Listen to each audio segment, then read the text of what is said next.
11th class के अंदर हम अकाउंट्स कर रहे हैं, तो वो है क्या?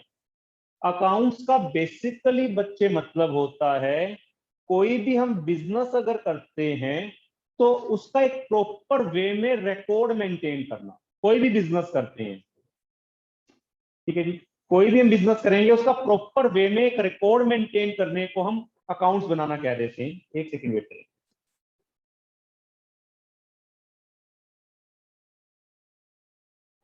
सभी बच्चे, मेरी वॉइस क्लियर है आपको? बिल्कुल यस सर। ठीक है।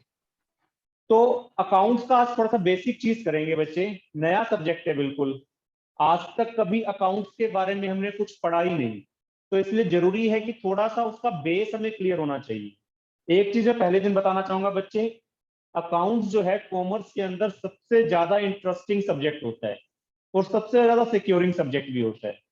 और अकाउंट्स ऐसी चीज है जो आपको समझ में आ गई तो आने वाले टाइम में आपने कुछ भी करना है तो उसके अंदर कोई प्रॉब्लम नहीं आने वाली है। तो इसलिए अकाउंट्स को ना बड़ा ओपन माइंड से समझना, मिनरल। ठीक है जी। जहां आपको लगे कि मुझे ये डाउट रह गई, 1% भी कहीं पर लगता है, तो साथ के साथ अपना माइक अनम्यूट करके मुझसे पूछ लेंगे दिमाग में, लेकिन कोई डाउट नहीं रहनी चाहिए बच्चे। ठीक है, आशना क्लियर है बच्चे चीज? ठीक है बच्चे, एक सेकंड वेट करेंगे।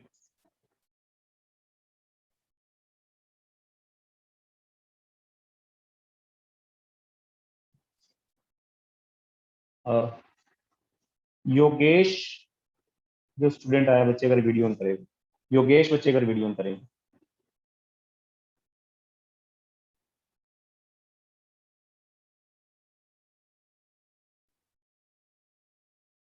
योगेश जो है वो वीडियो ऑन करेंगे बच्चे।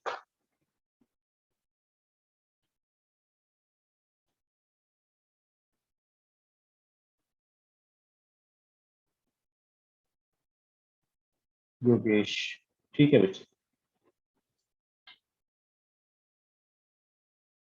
ठीक है बच्चे, एक सेकंड ऑन कर।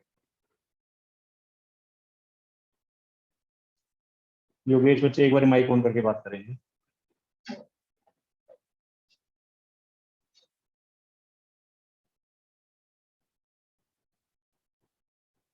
योगेश एक बार माइक ऑन करके बात करना बच्चे, क्योंकि आपने ना शायद मेरे पास मैसेज नहीं भेज रखा पहले के।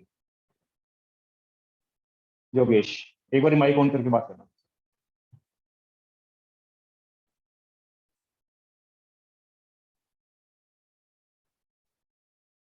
योगेश एक बार माइक ऑन करके बात करना बच्चे।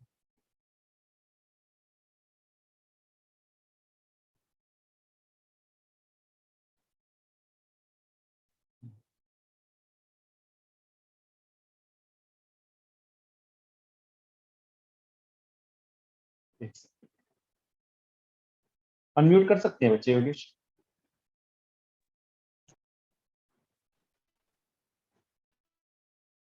अनम्यूट कर सकते हैं बच्चे? हेलो। हाँ जी योगेश, हेलो। हाँ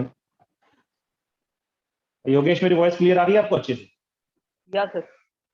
ठीक है, ठीक है जी, तो क्लास शुरू कर रहे हैं आज की।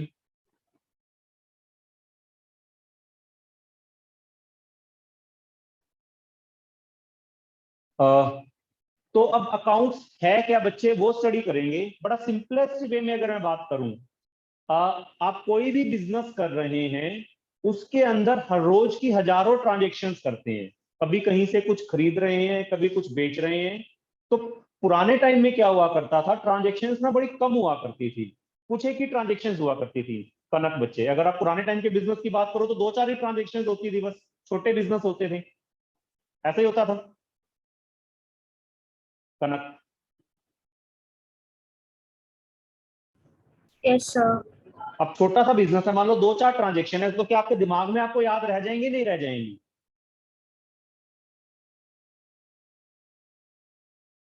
कनक, रहेंगे सर।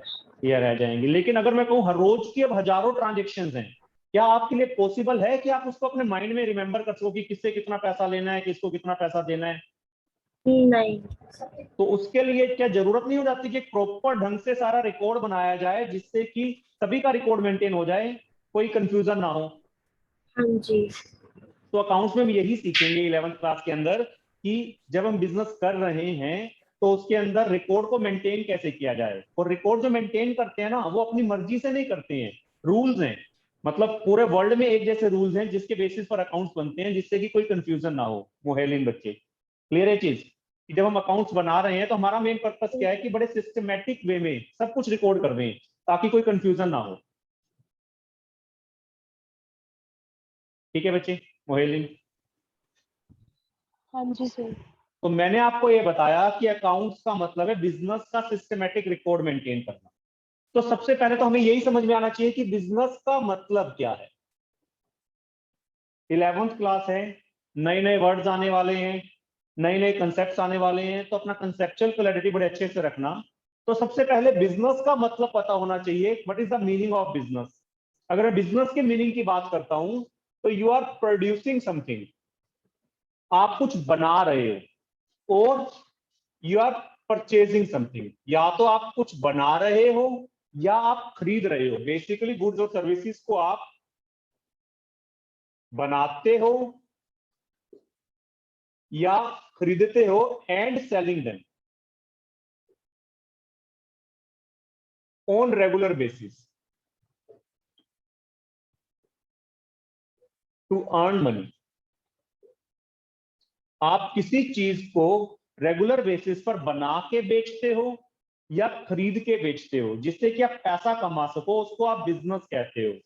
जैसे कि बना के बेचना, उसको मैन्युफैक्चरिंग कह देते हैं। जैसे आप देखते हो फैक्ट्रीज होती हैं लोगों की, रॉ मटेरियल खरीदते हैं, उसको फिनिश प्रोडक्ट में कन्वर्ट करते हैं और उसको आगे बेच देते हैं। तो वो भी अपने आप में एक बिजनेस है। परचेज करके बेचना, उसको हम ट्रेडिंग करना कह देते हैं। ट्रेडिंग का मतलब खरीदा और बेच दिया। आपके आसपास घर की कोई राशन की शॉप हो गई, अश्मीत बच्चे, यस सर। आपके घर के आसपास कोई राशन की शॉप अगर है तो वो आपके हिसाब से क्या कर रहा है बच्चे? वो बना के बेच रहा है या खरीद के बेच रहा है? सर होलसेल में खरीदते हैं, फिर हमें रिटेल में बेचते हैं। हाँ, तो they are buying and selling, they are not manufacturing. तो वो किस चीज का बिजनेस कर रहे हैं? इसका मतलब ट्रेडिंग का। ट्रेडिंग का।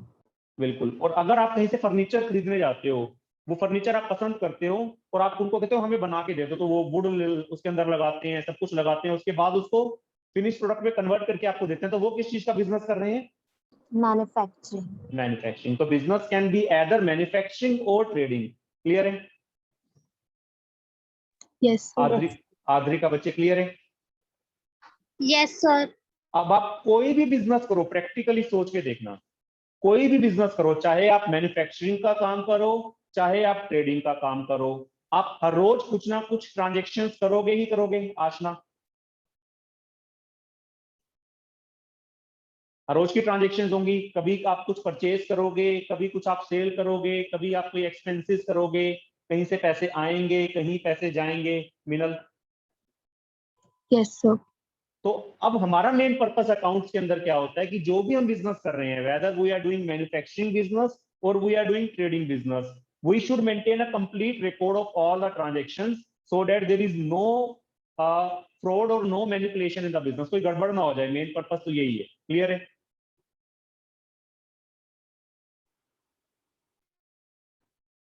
ठीक है बच्चे, सभी को यहां तक क्लियर है? कनक क्लियर है बच्चे? Yes sir. अब मेन क्वेश्चन अराइज होता है कि अकाउंट्स बनाएं कैसे। अकाउंट्स बनाने का एक बड़ा सिंपल सा प्रोसीजर होता है। अकाउंट्स बनाने के कुछ रूल्स होते हैं, अगर हम उन रूल्स को समझ जाएं जो कि बड़े ही इजी हैं, तो हमें अकाउंट्स बनाना समझ में आ जाएगा मोहेलिन बच्चे। लेकिन प्रैक्टिकली सोच के देखो मोहेलिन, क्या अकाउंट्स हमने आज तक कभी पढ़ा है पहले? Yes sir. अकाउंट्स कभी आज तक हमने पहले पढ़ा है? नया सब्जेक्ट है बिल्कुल। Yes sir.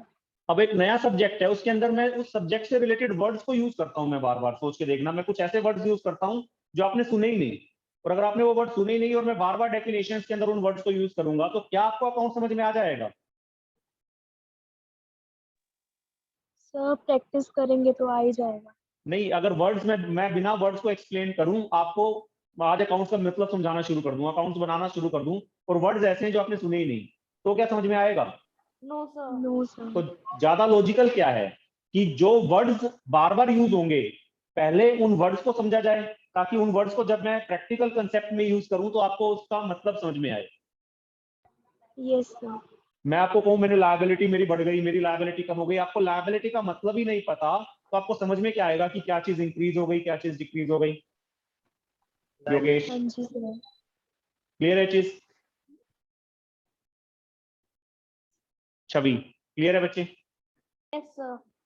तो अब जो है आपकी डीके गोयल की बुक में सीक्वेंस के हिसाब से वैसे सेकंड चैप्टर है, लेकिन जब तक वो सेकंड चैप्टर नहीं समझ में आता तब तक फर्स्ट चैप्टर नहीं समझ में आ सकता। प्रथम बच्चे, आप कहते हैं ना फर्स्ट और सेकंड चैप्टर आना है हमारा।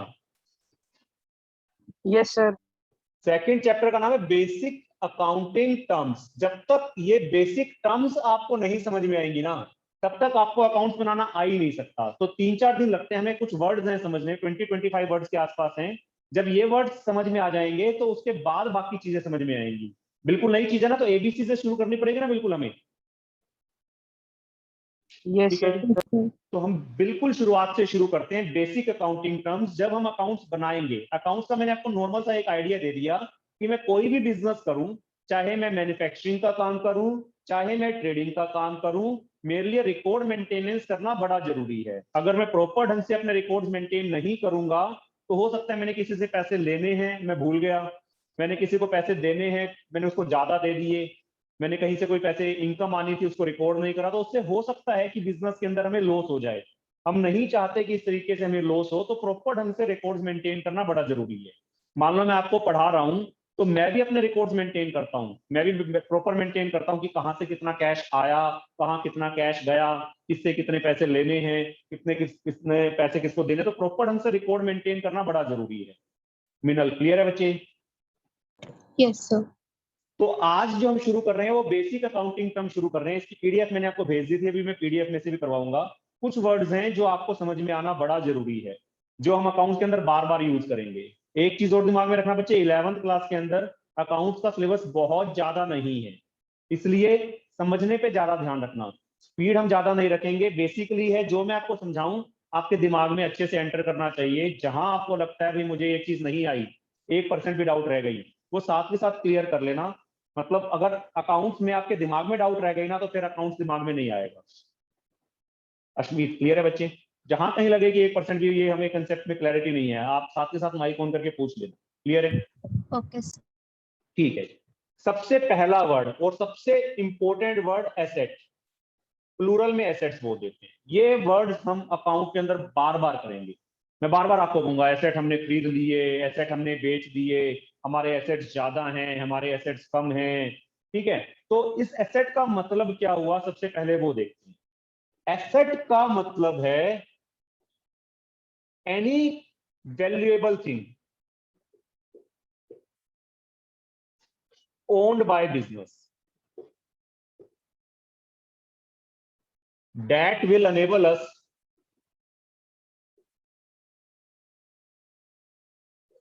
to get cash or some benefit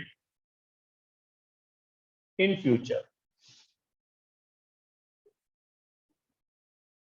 कोई भी ऐसी चीज हमारे पास है जो वैल्यूएबल है, वैल्यूएबल का मतलब मनी की फॉर्म में अगर मैं उसकी वैल्यू निकालना चाहूं तो उसकी वैल्यू है ओन्ड बाय बिजनेस। कोई भी चीज ऐसी है जो हम ओन करते हैं, जिसके हम मालिक हैं, जिसके बदले फ्यूचर में अगर हम चाहें कि हमें कैश मिल जाए, अगर उसके बदले हमें फ्यूचर में कुछ कैश मिल सकता है या उसके बदले फ्यूचर में कुछ बेनिफिट मिल जाएगा, मतलब कैश ना मिले हम उस चीज को दें और उसके बदले हमें कुछ ना कुछ बेनिफिट मिल जाए, तो वो हमारे लिए एसेट है। कोई भी चीज जिसको अगर मैं बड़े सिंपलेस्ट वे में डिफाइन करूं, कोई भी ऐसी चीज जिसको मैं कैश में कन्वर्ट करवाना चाहता हूं, अगर वो चीज कैश में कन्वर्ट हो सकती है, फ्यूचर में मैं चाहूं कि वो चीज मैं किसी को दे दूं और उसके बदले मुझे कैश आ जाए, अगर कैश आने का चांस है, कैश नहीं आएगा तो कुछ बेनिफिट मिलने का चांस है, तो वो मेरे लिए एसेट है। आदमी का क्लियर है बच्चे चीज? Yes sir. किसी को डाउट बच्चे? छवि क्लियर है? कोई भी वैल्यूएबल चीज मेरे पास है, मैं बिजनेस कर रहा हूं, चाहे मैं मैन्युफैक्चरिंग का काम करूं, चाहे मैं ट्रेडिंग का काम करूं, मेरे पास कोई भी ऐसी चीज है जो वैल्यूएबल है, मैं चाहूं कि वो चीज के बदले कैश मिल जाए, if there is a possibility of getting cash in return of that thing, that is an asset, वो हमारे लिए एसेट है। क्लियर है बच्चे चीज? Yes sir. मोहेलिन, कोई एग्जांपल दिमाग में आता है? कोई भी ऐसी चीज आपके पास बिजनेस में है जिसको आप दो और उसके बदले कैश आ जाए? Sir wholesale markets. Wholesale market, अगर हाँ मान लो, लेकिन अगर मैं बिजनेस कर रहा हूँ, चलो सोच के चलता हूँ, मैं मैन्युफैक्चरिंग का काम करता हूँ। अब मैं कौन कौन सी ऐसी चीजें मेरे पास हो सकती हैं बिजनेस के अंदर जो मैं बेच सकता हूँ? Basically anything that can be sold, anything that can be converted into cash, कोई भी ऐसी चीज जो मैं बेच सकता हूँ। चलो प्रैक्टिकली सोच के देखते हैं, तो क्या हो सकता है बिजनेस में मेरे पास? हाँ जी, मशीन, बिल्कुल जी, मोहेलिन ने बताया मशीनरी। तो मैं यहाँ पर लिखता हूँ मशीन, वर्ड इकट्ठा यूज होता है, प्लांट एंड मशीनरी। अगर मेरा मैन्युफैक्चरिंग का काम है, सोच के देखते हैं, अगर मेरा मैन्युफैक्चरिंग का काम है तो मैंने गुड्स को बनाने के लिए मशीन भी परचेज करी होगी योगेश? हाँ जी सर। मशीन खरीदी होगी। एक सिंगल मशीन को तो हम मशीन कह देते हैं, और पूरे मशीन के सेटअप को हम प्लांट कह देते हैं। जैसे 5-7 मशीन हैं जिससे कि पूरा फिनिश प्रोडक्ट बन के आता है, तो उसको हम प्लांट कह देते हैं। जैसे आपने सुना होगा एनएफएल प्लांट, वर्ड यूज करते हैं ना, एनएफएल प्लांट सुना है अद्रिका बच्चे? NFL plant, refinery plant. तो वहां पर प्लांट का मतलब क्या, ये पेड़ पौधों के लिए प्लांट वर्ड यूज करते हैं? No sir. वहां पर प्लांट का मतलब क्या हुआ? मान लो सभी मशीन हैं, 10 टाइप की मशीन हैं, सारी मशीन को इकट्ठा एक जगह रख के प्रोडक्ट बनाया जा रहा है, तो 10 मशीन को इकट्ठा जो हम कह देंगे तो हम प्लांट कह देंगे। तो इसलिए जनरली वर्ड यूज होता है प्लांट एंड मशीनरी। करना क्लियर है बच्चे चीज? प्लांट एंड मशीनरी वैल्यूएबल है या नहीं है? है सर। अगर आप उसको सेल करना चाहो, मैं ये नहीं कह रहा हूं कि सेल करोगे या नहीं करोगे, अगर हम उसको सेल करना चाहें तो क्या वो सेल हो जाएगी? अगर हम चाहें कि प्लांट एंड मशीनरी किसी को दे दें और उसके बदले में कैश मिल जाए, क्या कैश मिलने का चांस है या नहीं है? चांसेस तो सर है। तो इसका मतलब है वो हमारे लिए एसेट है। क्लियर है? Anything that can be converted into cash, whether it will be converted और not, that is different thing. होगा फ्यूचर में कन्वर्ट, नहीं होगा अलग बात है। अगर उसको कैश में कन्वर्ट करने के चांसेस हैं तो हमारे लिए एसेट है। क्लियर है बच्चे? प्रथम क्लियर है? हाँ जी सर। Yes sir. एक अगर मैं वर्ड यूज करूं, लैंड एंड बिल्डिंग, अगर मैं बिजनेस कर रहा हूं तो मैंने लैंड परचेज कर रखा है, उसके ऊपर बिल्डिंग बना रखी है, तो क्या वो वैल्यूएबल है या नहीं है? रिद्धि मित्तल, यस उसको हम सर, सेल इट इज करना वैल्यूएबल। चाहें तो वो सेल हो जाएगी नहीं हो जाएगी? Yes sir. हो जाएगी, तो वो भी एक वैल्यूएबल चीज है। ठीक है जी। Yes sir. और चलो आप मुझे बताएं बच्चे, जिसके दिमाग में कुछ आता हो कि अगर मैं बिजनेस कर रहा हूं तो मेरे पास और क्या क्या चीजें ऐसी हो सकती हैं जो वैल्यूएबल हो सकती हैं, जिनको मैं सेल करना चाहूं तो सेल कर सकता हूं, और क्या क्या हो सकता है? दिमाग लगाते हैं चलो। हाँ जी, bank balances. Bank balances. Bank balance, बिल्कुल जी। एक कैश एट बैंक होता है, एक कैश इन हैंड होता है, ये भी वैल्यूएबल है। मैंने कहा कोई भी चीज जिसका हमें कैश मिले या बेनिफिट मिले, तो अगर आपके पास कैश पड़ा है, चाहे वो बैंक में पड़ा है चाहे आपके ऑफिस में पड़ा है, वो भी वैल्यूएबल है, उसके बदले फ्यूचर में कुछ ना कुछ बेनिफिट मिल जाएगा, बिल्कुल। तो ये भी हमारे लिए एसेट होता है। और किसी के दिमाग में कोई चीज आ रही हो बच्चे? टूल। Sir stocks. और टूल। स्टॉक्स। टोन्स,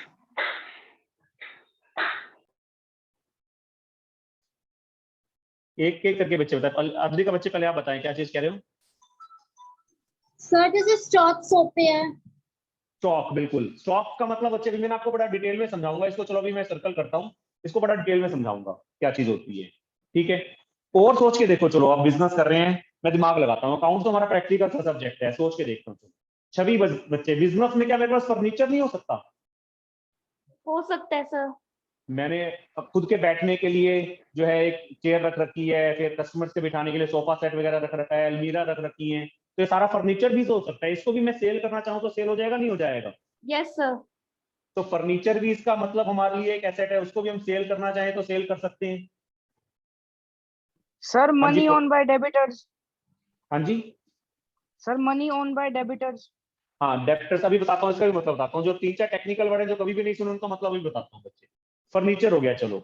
अश्मीत बच्चे, व्हीकल हो सकते हैं, vehicle. Sir Ashmeet, yes, transportation के लिए। हाँ बिल्कुल, ट्रांसपोर्टेशन के लिए हो सकता है। मैंने बिजनेस के अंदर अपने मैनेजर को एक गाड़ी परचेज करके दे रखी है, तो अगर उस गाड़ी को मैं सेल करना चाहूँ तो कर सकता हूँ। Yes sir. ठीक है जी। उसके अलावा मोहेलीन बच्चे, क्या कंप्यूटर्स हो सकते हैं? हाँ जी सर, इलेक्ट्रॉनिक। बिजनेस स्टार्ट करते हैं तो बिजनेस के अंदर कंप्यूटर्स वगैरह हमारे पास है, उनको भी हम सेल करना चाहें तो कर सकते हैं। हो सकता है बच्चे? कनक? क्लोथ्स का बिजनेस। हाँ जी। सर क्लोथ्स का बिजनेस भी हो सकता है। हाँ, क्लोथ का बिजनेस भी, अभी वो मैं उस पे आ रहा हूँ। क्लोथ का बिजनेस जो हो सकता है, plant and machinery, land and building, furniture, vehicles, computers. ठीक है। उसके अलावा अगर मैं बात करता हूँ, इक्विपमेंट्स होते हैं बच्चे, कुछ आप देखते हो जैसे प्लास, पेचकस वगैरह, ऐसी चीजें इक्विपमेंट्स हमारे पास है जिनको टूल्स एंड इक्विपमेंट्स कह देते हैं। तो ये चीजें भी अगर हम सेल करना चाहें तो कर सकते हैं। कनक?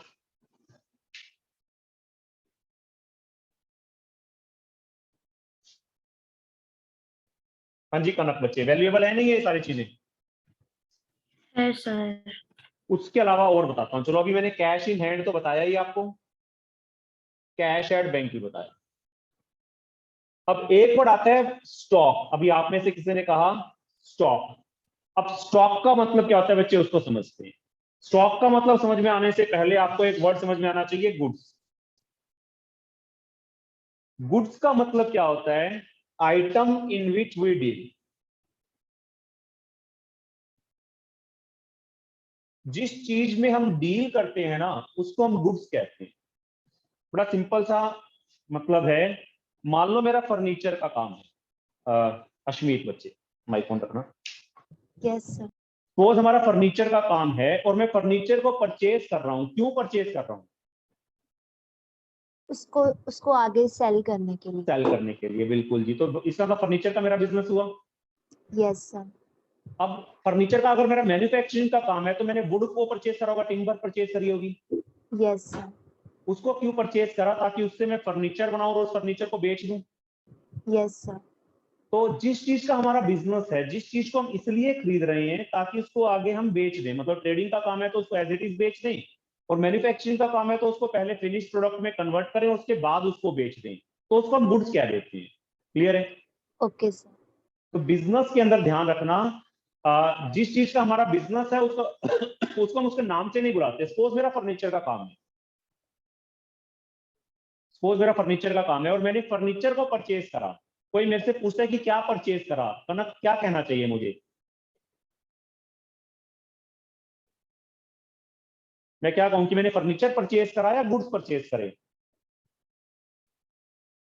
सर। क्या कहना चाहिए मुझे? अगर मेरा फर्नीचर का काम है और मैंने फर्नीचर को परचेज करा, कोई मुझे कहता है अपने एसेट्स की डिटेल बताओ, भैया आपने क्या खरीदा, तो आप उसको फर्नीचर के नाम से दिखाओ, या आप ये कहो कि मैंने गुड्स परचेज करे। Good sir. गुड्स, बिल्कुल। जिस चीज का हमारा बिजनेस है उसका अपना कोई नाम नहीं होता। इस चीज को दिमाग में अच्छे से सेट कर लेना बच्चे, कि अगर हमसे कोई हमारे एसेट्स की डिटेल पूछता है, बताओ भाई आपके पास कौन कौन से एसेट्स हैं, तो जिस चीज का हमारा बिजनेस होता है उस चीज को हम फिर उसको उसके स्पेसिफिक नाम से नहीं बताते, उसको हम गुड्स कहते हैं। आशना क्लियर है बच्चे?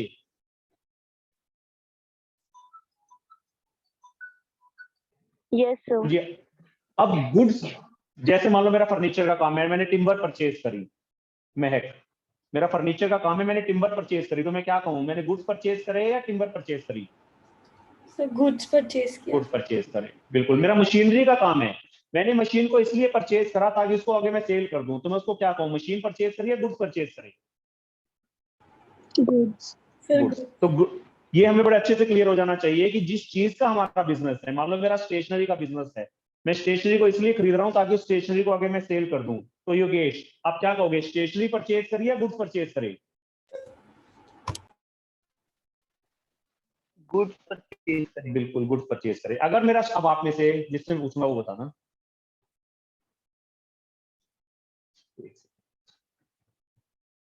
रिद्धि बच्चे क्या दूसरे आईडी से भी आ रहे हैं?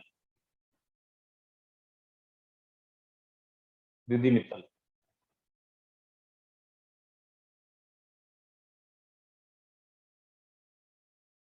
और जिसे मैं पूछूंगा वो मुझे बताएगा। मोहेलीन बच्चे आप बताना, मेरा स्टेशनरी का बिजनेस है और मैंने फर्नीचर परचेज करा है, तो मैं उसको क्या कहूँ कि मैंने गुड्स परचेज करे या फर्नीचर परचेज करा? Sir furniture. हाँ, क्योंकि यहाँ पर मैं फर्नीचर क्यों कह रहा हूँ, क्योंकि मेरा स्टेशनरी का बिजनेस है, फर्नीचर का बिजनेस नहीं है, इसलिए फर्नीचर हमारे लिए गुड्स नहीं है। क्लियर है? Yes sir. तो गुड्स का मतलब मुझे अच्छे से समझ में आ जाता है, जिस चीज में हम डील करते हैं, जिस चीज का हमारा बिजनेस होता है, उसको हम गुड्स कह देते हैं। छवि बच्चे यहां तक क्लियर है?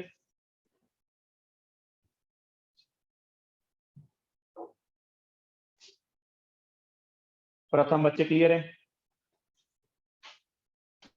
यस। अब स्टॉक का मतलब होता है value of goods lying unsold with us at the end of the year. Generally क्या होता है, एसेट्स की डिटेल की जरूरत जो पड़ती है ना, वो ईयर के एंड में पड़ती है। हाँ जी योगेश। सर जब हम सिर्फ परचेज करते हैं तभी हम हाँ उसे जी। गुड्स बोलते हैं, या फिर अगर हम हाँ सेल जी। करें तो अगर हम उसको जैसे सेल करते हैं, जैसे कोई फर्नीचर बिजनेसमैन ही अगर सेल करता है फर्नीचर को, हाँ तो जी, गुड्स बोलेंगे कि फर्नीचर बोलेंगे? नहीं उसको भी हम कहेंगे कि हमने गुड्स को सेल करा। अदरवाइज अकाउंट जब ओपन होते हैं तो भी बताऊंगा, एक परचेजेस अकाउंट होता है, एक सेल्स अकाउंट ओपन होता है। परचेजेस सेल्स वर्ड यूज करते हैं, अभी बताऊंगा वो चीज कब यूज करेंगे। अभी हम उसको खाली जो वर्ड मतलब एसेट्स के अंदर गुड्स के नाम से एसेट नहीं आते हैं, हम कहते हैं उसको गुड्स हैं, लेकिन एसेट्स के अंदर जो हमारे पास गुड्स पड़े हैं एट प्रेजेंट, उसको हम स्टॉक के नाम से शो करते हैं। या तो वर्ड स्टॉक वर्ड यूज होता है या इन्वेंट्री। टेक्निकली क्या डिफरेंस होता है उसमें बाद में बताऊंगा, आप अभी इंटरचेंजेबली यूज कर सकते हो। तो अकाउंट्स जो हमारे बनते हैं ना, वो बनते हैं मोहेलिन बच्चे। बता सकते हो अकाउंट्स कब से लेके कब तक बनते होंगे?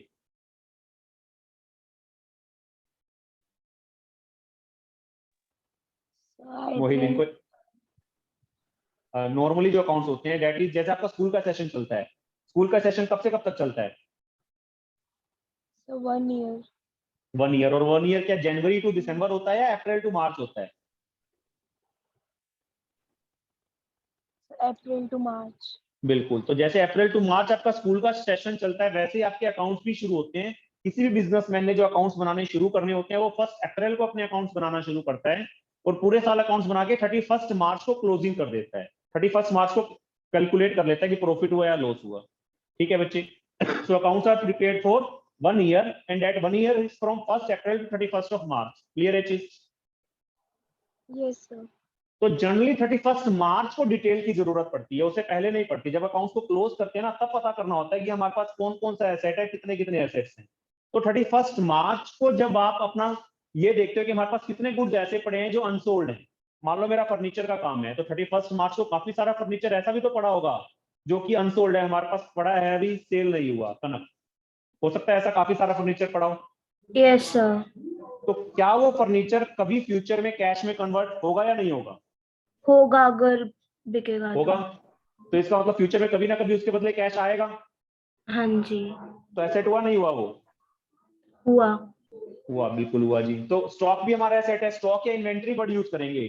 तो गुड्स को हम एसेट्स नहीं कहते हैं, उसको कहते हैं गुड्स हैं, लेकिन जितने गुड्स एट प्रेजेंट मेरे पास पड़े हैं, उसके लिए टेक्निकली वर्ड यूज क्या होगा? स्टॉक या इन्वेंट्री। क्लियर है बच्चे? आद्रिका, आपको क्लियर है बच्चे? Inventory means the goods that are lying unsold with us at present. आज के दिन हमारे पास कितने गुड्स पड़े हैं जो बिके नहीं है, अभी नहीं बिके हैं, लेकिन फ्यूचर में कभी ना कभी बिकेंगे, तो इसलिए हमारे लिए वो क्या हो गया? एसेट हो गया। क्लियर है आद्रिका? क्लियर है?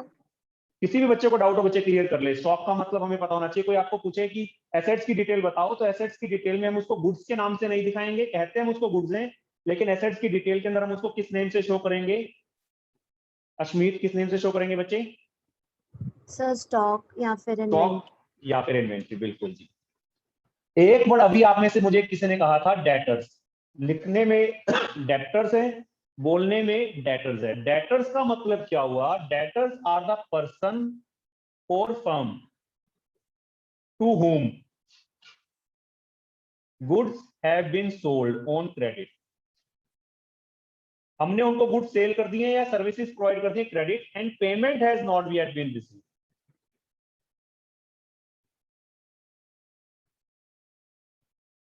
अभी तक पेमेंट नहीं आई है, हमने उनसे पैसे लेने हैं। तो बेसिकली जिससे हमने पैसे लेने होते हैं उसको हम डेटर्स कहते हैं। सपोज मैंने मिस्टर राम को 10,000 रुपीज के गुड्स सेल कर दिए और उनको कहा भाई 2 महीने बाद आप मुझे पैसे दे देना। तो मिस्टर राम को अपनी बुक्स में मैं अब किस नाम से दिखाऊं? मिनल। मिस्टर राम को क्या कहूं जिससे मैंने पैसे लेने हैं? Debtors. डेटर। अब वो डेटर जो है उसके बदले फ्यूचर में कभी ना कभी कैश आएगा या नहीं आएगा? आएगा. तो इसलिए asset डेटर्स भी मेरे लिए एसेट हुआ या नहीं हुआ?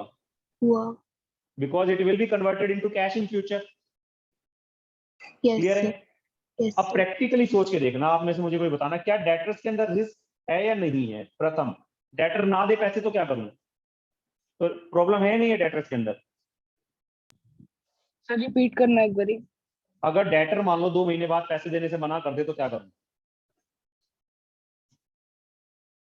तो रिस्क है ना डेटर्स के अंदर या नहीं है? सर रिस्क है।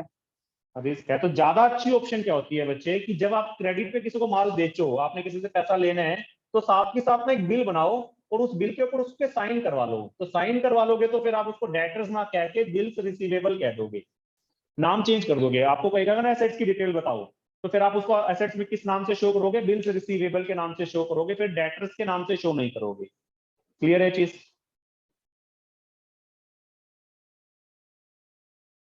रिद्धि बच्चे, यस सर। रिद्धि, रिद्धि,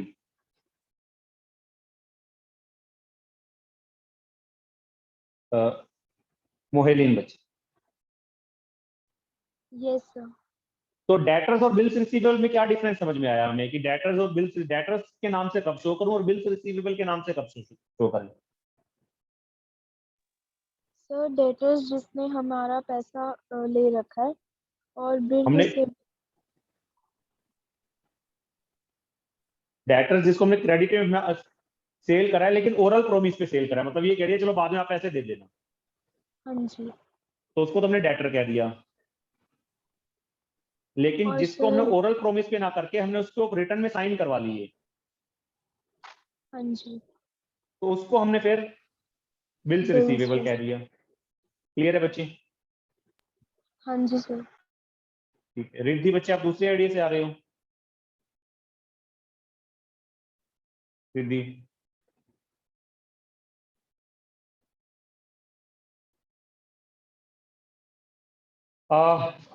यहां तक किसी को डाउट हो? इसके अलावा भी काफी सारे एसेट्स होते हैं, लेकिन ये मेन मैंने आपको एसेट्स बता दिए। तो एसेट्स का मतलब कोई भी ऐसी चीज जिसको कि हम बेचना चाहें तो वो चीज बिक जाएगी।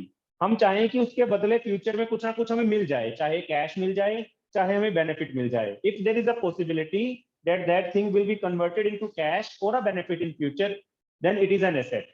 आद्रिका बच्चे, क्लियर है? Yes, sir. चलो और बताओ, चलो आपके आसपास देख के बताओ और क्या सेट हो सकता है। आप जहां बैठे हो वहां पे एसी भी लगा होगा? हाँ जी अश्मीत, जहां बैठे वहां एसी फैन लगे होंगे। Yes sir.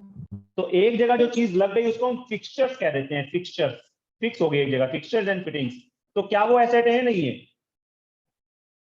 सर एसेट तो है, क्योंकि Asset। फ्यूचर में उसकी वैल्यू है, उनको अगर हम सेल करना चाहें तो बिक सकते हैं। चलो और सोचते हैं बच्चे। चलो मैं अपने आसपास देखता हूँ।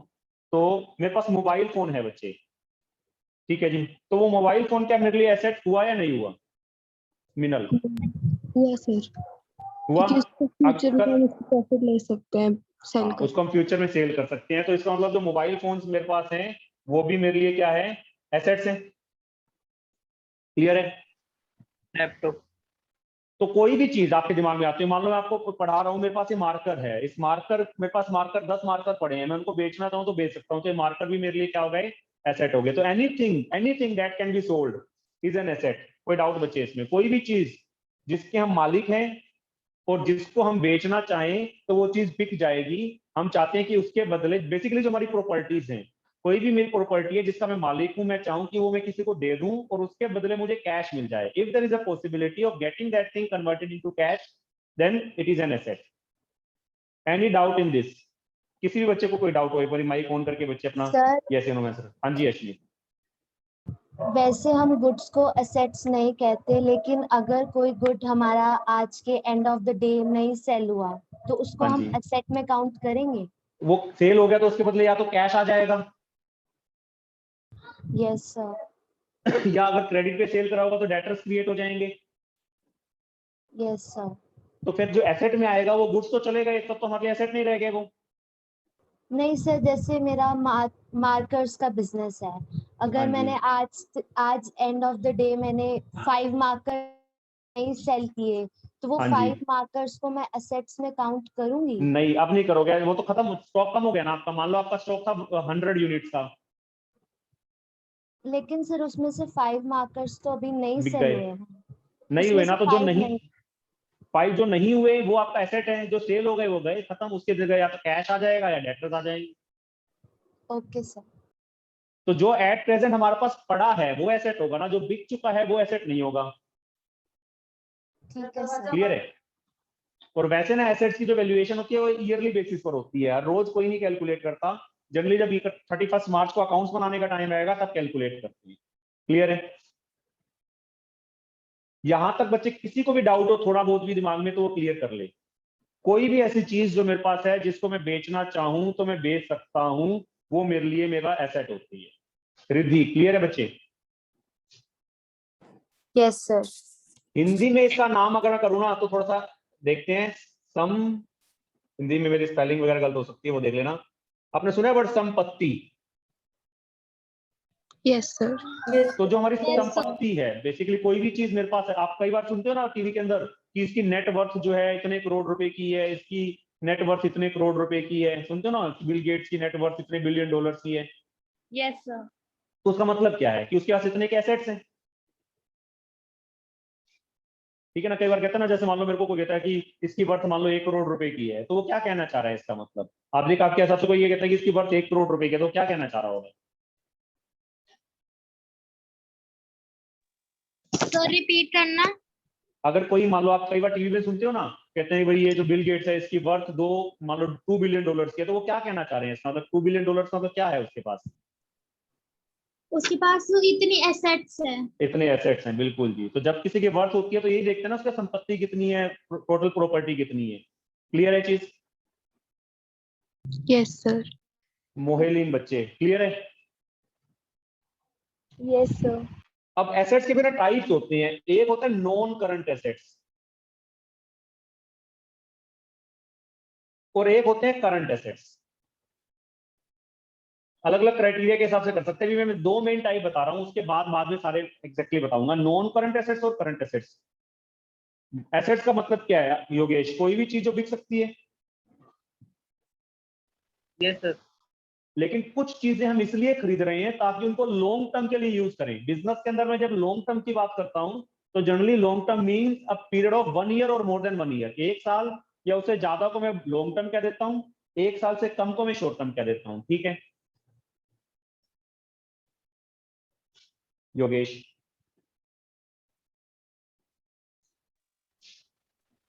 सर एक बार रिपीट करना। 1 साल से ज्यादा के लिए अगर मैं किसी चीज को यूज करता हूं तो मैं उसको कहता हूं लॉन्ग टर्म यूज है। और 1 साल से कम के लिए अगर मैं उसको यूज करता हूं, मैं चाहता हूं 1 साल के अंदर अंदर वो बिक जाए, खत्म हो जाए, तो वो शॉर्ट टर्म यूज है। मतलब 1 साल से ज्यादा के लिए यूज करोगे तो लॉन्ग टर्म यूज माना जाएगा। 1 साल से कम के लिए अगर आपने किसी चीज को यूज करना है तो वो शॉर्ट टर्म यूज माना जाएगा। क्लियर है? हाँ जी सर। अब मैं जब बिजनेस कर रहा हूं मोहेलिन, तो कुछ एसेट्स ऐसे होंगे जिनको मैं लॉन्ग टर्म के लिए परचेज करूंगा। मैं चाहूंगा कि उनको ईयर्स एंड ईयर्स तक यूज करता जाऊं। Yes sir. जैसे मैंने land and plant and machinery purchase करी है, तो आपके हिसाब से क्यों करी होगी? कि 1 साल में उसको बेचने का मेरा मेन पर्पस है या उसको लॉन्ग टर्म तक यूज करने का मेरा मेन पर्पस होगा?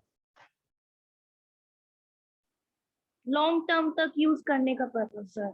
बिल्कुल जी, लॉन्ग टर्म तक यूज करना चाहूंगा। लैंड एंड बिल्डिंग, एक एक स्टूडेंट चलो मुझे बताना। आद्रिका, लैंड एंड बिल्डिंग आप क्या चाहोगे कि लॉन्ग टर्म तक यूज हो या 1 साल के अंदर अंदर बिक जाए? सर लॉन्ग टर्म तक यूज है। बिल्कुल। फर्नीचर, अश्मीत बच्चे, फर्नीचर आपके हिसाब से लॉन्ग टर्म के लिए चाहिए या शॉर्ट टर्म के लिए चाहिए होता है? Sir long term. Long term के लिए। कनक बच्चे, आपके हिसाब से व्हीकल्स? जब मैं व्हीकल परचेज करता हूं तो लॉन्ग टर्म के लिए करता हूं, शॉर्ट टर्म के लिए करता हूं? लॉन्ग टर्म के लिए सर। लॉन्ग टर्म के लिए। महक बच्चे, बाकी ये सारी चीजें जो है, कंप्यूटर्स हैं, टूल्स एंड इक्विपमेंट्स हैं, फर्नीचर, फिटिंग्स, मोबाइल, ये सारी चीजें जो आपको चाहिए वो लॉन्ग टर्म के लिए यूज होती है जनरली, शॉर्ट टर्म के लिए? सर लॉन्ग टर्म के लिए। हाँ, तो there are certain assets which are meant for long term use. कुछ एसेट्स ऐसे हैं जो लॉन्ग टर्म के लिए यूज होते हैं, जिसका बेनिफिट बेसिकली हमें लॉन्ग टर्म में मिलता है। उनको हम या तो वो कैश में कन्वर्ट होंगे, उनका बेनिफिट हमें ईयर्स एंड ईयर्स तक मिलता रहेगा। तो वो तो हमारे हो जाते हैं नॉन करंट एसेट्स, जो कि लॉन्ग टर्म यूज के लिए, which are not meant for sale. उनको खरीदने के पीछे हमारा मेन पर्पस बेचना नहीं है, वो तो हो गए नॉन करंट एसेट्स। क्लियर है? प्रथम। Yes sir. और करंट एसेट्स ऐसे हैं जो शॉर्ट टर्म यूज के लिए, आप चाहते हो कि उनका बेनिफिट जो हमें मिलना है या जो कैश मिलना है, आप चाहते हो जल्दी से जल्दी मिल जाए। We want the benefit to be received within 1 year और लेस देन 1 ईयर। हम चाहते हैं 1 साल के अंदर अंदर मिल जाए। कनक बच्चे जैसे कैश या आपके पास पड़ा है, तो आप क्या चाहोगे कि वो पड़ा रहे या उसका बेनिफिट आपको 1 साल के अंदर अंदर मिल जाए? बेनिफिट मिल जाए सर। मिल जाए। स्टॉक जो आपके पास पड़ा है, कनक आगे बताना, स्टॉक पड़ा है, आप क्या चाहोगे? स्टॉक पड़ा रहे या मतलब या जल्दी से जल्दी बिक के कैश में कन्वर्ट हो जाए? बिक कर कैश में कन्वर्ट हो जाए। बिल्कुल जी। ऐसे ही डेटर्स हैं, प्रैक्टिकली सोच के देखते हैं रिद्धि बच्चे। Sir short term only. और डेटर्स हैं, क्या आप कितने टाइम का क्रेडिट, डेटर्स का मतलब है जिसको मैंने उधार पे माल दिया और मैंने उसके पैसे लेने हैं, तो आप कितना टाइम का उधार दे दोगे बिजनेस में? Sir may you please repeat.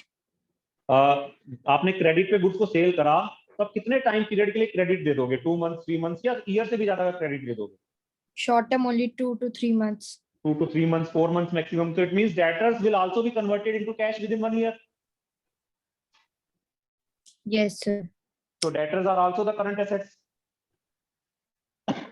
Yes। Bills receivable बात तो एक ही है बच्चे, आपने किसी को क्रेडिट पे गुड सेल करें, आपने बिल के ऊपर साइन करवा लिए, तो आप जो क्रेडिट पे सेल करोगे वो 2-3 मंथ्स का ही तो क्रेडिट दोगे, उससे ज्यादा तो क्रेडिट नहीं दोगे। Yes sir। तो ये हमारे एसेट्स जो हमने क्लासिफाई करे, वो किस बेसिस पर क्लासिफाई करे? On the basis of time period. कितने टाइम पीरियड के लिए हम उसको यूज करेंगे? कुछ एसेट्स ऐसे हैं जिनको खरीदने के पीछे हमारा जो मेन पर्पस है वो उनको लॉन्ग टर्म के लिए यूज करना है। हमारा मेन पर्पस है मतलब उनको ईयर्स एंड ईयर्स तक यूज करो, उनकी हेल्प से गुड्स और सर्विसेज बना के सेल करो, एसेट्स को रखे रखें। तो ऐसे एसेट्स जो हम लॉन्ग टर्म के लिए यूज करना चाहते हैं उनको हमने नॉन करंट एसेट्स कह दिया। और ऐसे एसेट्स जिसको हम शॉर्ट टर्म के लिए यूज करना चाहते हैं, we want those assets to be converted into cash as soon as possible. जितना जल्दी से जल्दी हो सके हम उनको कैश में कन्वर्ट करवा लेना चाहते हैं। तो ऐसे एसेट्स जो होते हैं वो करंट एसेट्स हो गए। जो मैंने लेफ्ट हैंड साइड पे ये सारे एसेट्स लिखवाए हैं, all these assets are non current assets. जो मैंने राइट हैंड साइड पे ये सारे एसेट्स लिखवाए हैं, all these are current assets. Ashna बच्चे कोई डाउट? No sir. अब आप में से कोई मुझे जवाब देना, अगर मैं बिजनेस कर रहा हूं तो आप क्या चाहोगे कि एसेट्स हमारे पास ज्यादा हो या कम? सर ज्यादा हूँ ताकि ज्यादा। हमारे पास कैश ज्यादा आ सके। जितने ज्यादा एसेट्स होते हैं उतनी हमारी फाइनेंशियल पोजीशन स्ट्रोंग हो जाती है, उतने ज्यादा हम स्ट्रोंग हो जाते हैं। Yes sir. ठीक है जी। क्लियर है? महक बच्चे जो मैंने अभी करवाया उसमें कोई डाउट? No sir. ठीक है बच्चे, मैंने आपको कुछ नोट्स भेजे हैं, मैं एक बार डेफिनेशन करवा रहा हूँ। वैसे एसेट्स के और भी टाइप हैं, एक टेंजिबल और इनटेंजिबल भी होता है, लेकिन अभी मैं आज जो करवाया नॉन करंट और करंट करवाया। नॉन करंट मतलब लॉन्ग टर्म के लिए, करंट मतलब शॉर्ट टर्म के लिए। क्लियर है? सर हाँ जी बच्चे। सर नॉन करंट तो सिर्फ हम नॉर्मल वर्डिंग में ऐसे भी बोल सकते हैं, which are non meant to be sale. हाँ, which are not meant for sale, ये भी लिख सकते हो। Which are meant for long term use and which are not meant for sale. बिल्कुल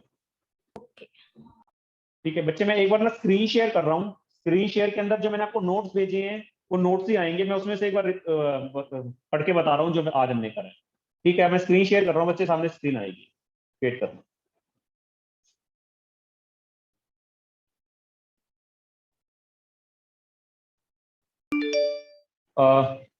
आद्रिका बच्चे स्क्रीन नजर आ रही है?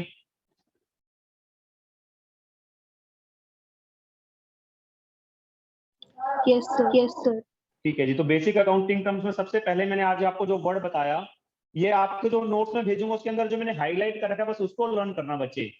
ठीक है, जिसको हाईलाइट नहीं कर रखा उसको लर्न करने की जरूरत नहीं है। मिनल, ठीक है बच्चे? Okay sir. Okay sir. तो एसेट्स की डेफिनेशन आप अपनी स्क्रीन पे देख सकते हैं। Anything which is in the possession और is the property of the business enterprise. कोई भी चीज जिसके हम मालिक हैं या जो हमारी प्रॉपर्टी है, including the amount due to it from others. Including the amount due to it from others मतलब जो हमें दूसरों से पैसा लेना है। मोहेलिन बच्चे, जो दूसरों से पैसा लेना उसके लिए मैंने क्या वर्ड यूज करा दी, उसको हम क्या कहते हैं? डेटर्स। डेटर्स ठीक है, तो जो जितनी भी हमारे पास प्रॉपर्टी है प्लस जो हमने लोगों से पैसा लेना है, सारों को जोड़ दूं तो हमारे लिए एसेट होता है। ज्यादा अच्छी डेफिनेशन जो है वो सेकंड लाइन में है, anything which will enable a business enterprise to get cash for a benefit in future is an asset। कोई भी ऐसी चीज जिसके बदले या तो फ्यूचर में हमें कैश मिलेगा या हमें कोई बेनिफिट मिलेगा, वो हमारे लिए एसेट है। अश्मीत, क्लियर है बच्चे definition? Yes sir cash and bank balance मैंने आपको बता दिया, stock, furniture, machinery, land and building, bills receivable, money owing by debtors etcetera, all are the assets. Yogesh, clear है बच्चे? हाँ जी सर, हाँ जी सर। अगर कोई हमसे डेफिनेशन के अंदर इसके फीचर्स पूछ ले तो 3 फीचर्स हैं। First, the resources must B valuable. Asset valuable होना चाहिए। वैल्यूएबल का मतलब उसकी कुछ ना कुछ वैल्यू है। अगर मान लो उसकी 0 वैल्यू है फिर तो एसेट हुआ ही नहीं ना योगेश। हाँ जी सर, हाँ जी sir. Then the resources must be owned by business. मान लो मेरे पास लैंड एंड बिल्डिंग है लेकिन मैंने किराए पे ले रखी है, फिर क्या वो एसेट हुआ? क्या मैं नहीं उसको सर, बेच सकता नहीं हूँ? सर। नहीं। तो इसका मतलब जो रिसोर्स है उसके हम मालिक होने चाहिए। अगर हमने कहीं से रेंट वगैरह पे ले रखा है तो फिर वो हमारे लिए एसेट नहीं है। क्लियर है? Yes sir. कनक, क्लियर है बच्चे चीज? हाँ जी sir. Then the resource must be acquired at a measurable money cost. तो रिसोर्स आपने कहीं ना कहीं से खरीदा है बेसिकली। तो जो एसेट्स होते हैं कहीं ना कहीं से आपने उसको परचेज करा है। अगर आपने परचेज नहीं करा तो फिर वो एसेट नहीं है। इसका मैं टेक्निकली बाद में मतलब बताऊंगा क्या होता है। अदरवाइज तो जनरली तो एसेट्स को परचेज ही करते हो, फ्री में थोड़ा ना आती है एसेट्स। अश्मीत, क्लियर है बच्चे? तो एसेट का मतलब कोई चीज वैल्यूएबल होनी चाहिए और उसके मालिक होने चाहिए। अगर हम उसके मालिक नहीं है फिर वो हमारे लिए एसेट नहीं है। क्लियर है? यस सर हाँ। मैंने एसेट्स को आज 2 टाइप के करवाए हैं। एक तो मैंने आपको नॉन करंट एसेट्स करवाया है। Non current assets refer to those assets which are held for continued use in the business, जिसको लॉन्ग टर्म के लिए यूज करेंगे for the purpose of producing goods and services and are not meant for sale. जो हम बेचने के लिए नहीं खरीदते हैं, हमारा मेन पर्पस है उनकी हेल्प से गुड्स और सर्विसेज को बनाना। एग्जांपल्स की अगर मैं बात करूं, लॉन्ग टर्म इन्वेस्टमेंट्स, आपने लॉन्ग टर्म के लिए पैसा इन्वेस्ट करा, और अभी आपको मैंने बताया था लैंड एंड बिल्डिंग बताई, प्लांट एंड मशीनरी बताई, कंप्यूटर, व्हीकल्स, फर्नीचर, तो ये सारे हमारे नॉन करंट एसेट्स हैं। मिनल, क्लियर है? Yes, sir. Yes, sir. अभी मैंने आपको टेंजिबल इंटेंजिबल नहीं बताया, उसके बाद मैंने आपको बताया current assets. Current assets are those assets which are meant for sale. ऐसे एसेट्स जो खरीदने का पर्पस ही बेचना है और which the management would want to convert into cash within 1 year. हम चाहते हैं कि उनको 1 साल के अंदर अंदर कैश में कन्वर्ट करा दें।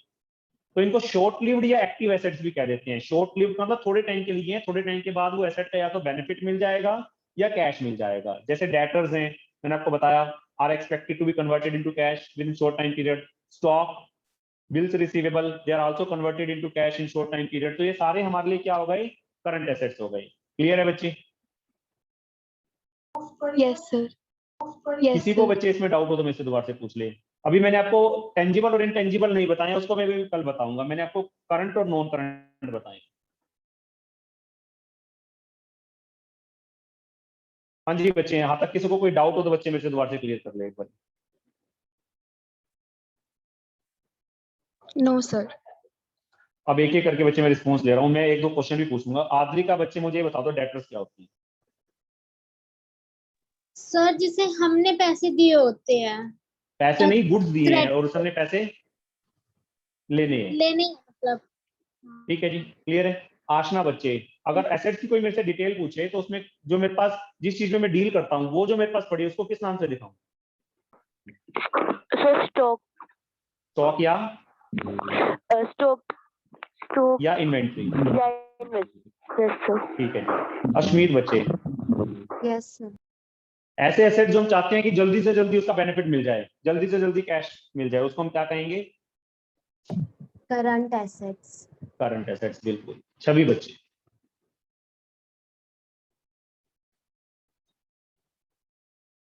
छवि, यस सर। उसमें डेटर्स और बिल्स रिसीवेबल में मैंने क्या मेन डिफरेंस बताया? जो डेटर्स होते हैं उसमें बिल बिल साइन नहीं करते और बिल रिसीवर पे साइन होते हैं हाँ, उसमें। बात एक ही है, पैसे हमने उसी से लेने हैं। बस ये कि अगर उसने बिल पे साइन नहीं करके दिए तो हम एसेट्स के अंदर उसको डेटर्स के नाम से शो कर देंगे। अगर उसने बिल पे साइन करके दे दिए तो हम उसको बिल्स रिसीवेबल के नाम से शो कर देंगे। ठीक है बच्चे? कनक बच्चे, हाँ जी सर। मेरा प्रॉपर्टी का काम है, मैंने बिल्डिंग परचेज करी है ताकि उसको आगे सेल कर दूं, तो मैं उसको अपने एसेट्स में किस नाम से दिखाऊं? Current assets. नहीं, करंट एसेट्स की करंट एसेट्स तो हैं, उसको एसेट्स का किस नेम से दिखाऊं? उस एसेट को कोई कहता है ना एसेट्स की डिटेल बना के बताओ आपके पास कौन कौन सा एसेट है, तो एसेट को किस नाम से दिखाऊं?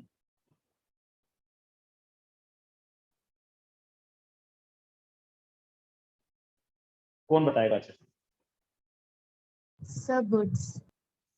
गुड्स तो मैंने कहा उसको हम कहेंगे, लेकिन एसेट्स के अंदर देखो कहीं क्या गुड्स का नाम आया? कोई कहीं पे भी गुड्स सर नहीं है। Stock. Sir, land Stock, and बिल्कुल। building. नहीं, लैंड एंड बिल्डिंग तो जब कहता ना, जब मेरा उसका बिजनेस ना होता बच्चे, अब मेरा उसका बिजनेस है तो वो मेरे लिए गुड्स हो गए, और जो गुड्स मेरे पास एट प्रेजेंट पड़े हैं उसको मैं क्या कहूंगा? स्टॉक। क्लियर है बच्चे? कहना क्लियर है चीज? हाँ जी सर। ठीक है जी। और बताएं बच्चे, आज मैंने आपको खाली एसेट्स का मतलब बताया, फर्स्ट डे है, थोड़ा सा लेक्चर हमने हल्का रखा है, मतलब बहुत ज्यादा चीजें नहीं बताई हैं, खाली एसेट्स का मतलब बताया है। एसेट्स के मतलब के अंदर भी मैंने दो टाइप के एसेट्स आपको आज बताए हैं, एक नॉन करंट एसेट्स और एक current assets. Non current assets का हमारा पर्पस है उनको लॉन्ग टर्म के लिए यूज करना, करंट एसेट्स के पीछे हमारा मेन पर्पस है उनको हम जल्दी से जल्दी सेल कर देना चाहते हैं, उनका बेनिफिट हम चाहते हैं हमें मिल जाए। हाँ जी, किसी भी स्टूडेंट को बच्चे कोई डाउट हो तो बच्चे अपने पहले अपने डाउट पूछ ले आज वाले टॉपिक के अंदर।